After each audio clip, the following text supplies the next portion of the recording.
Book Babble, I'm Definitive D, and today we're talking about Ian Flemings Cammandos by Nicholas Rankin. Now, first things first, can we just talk about this cover for a second? It is absolutely beautiful. I have to admit, half the reason why I picked this book up was because of the cover. That and that it only cost me $1. $1 for a brand new book. Isn't that amazing?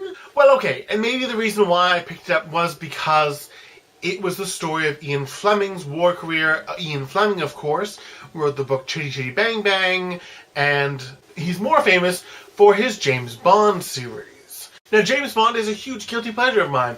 The books are brilliant, and of course the movies are brilliant, so when I discovered that some of the things in the books are from Ian Fleming's war career, I had to find out more. And luckily for me, Nicholas Rankin came along and wrote a book about it.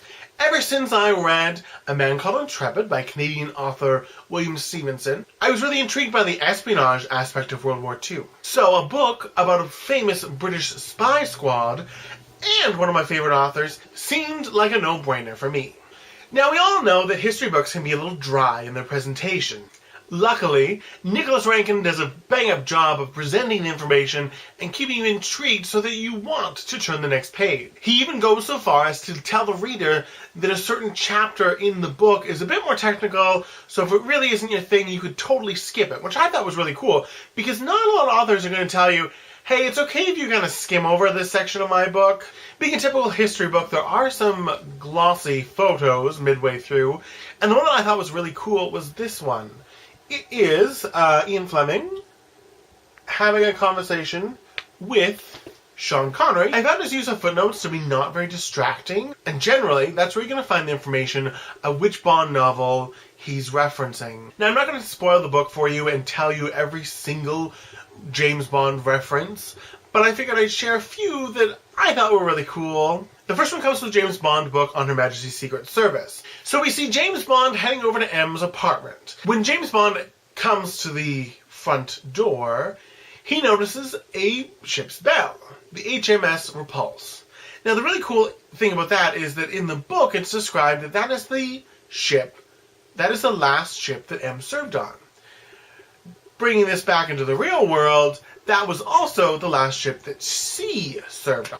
Like J.K. Rowling gave Harry Potter her birthday, Ian Fleming did the same sort of thing. Except, instead of giving it to the titular character, in this case James Bond, he gave it to the big main bad guy, Ernest Stavro Blofeld. And finally, the last one I'm going to share with you deals with James Bond's signature weapon, the Walther PPK. Not only is the Walther PPK famous for being the signature gun of James Bond, but it also happens to be the gun that Adolf Hitler, yes, that Adolf Hitler, chose to kill himself with. Isn't that crazy? Overall, Ian Flemings Cammandos was a fantastic read and something I had a really hard time putting down. Now, if you're not necessarily into history or James Bond or both of them combined, I can kind of see where this book might not be right up your alley, but it was definitely right up mine. There's something about seeing real-life events influence authors' work that's pretty magical for me, and I think that's why it really stuck. Well, that's it for this time. From me to you, I hope your day is just tickety-boo. I'll see you guys next time.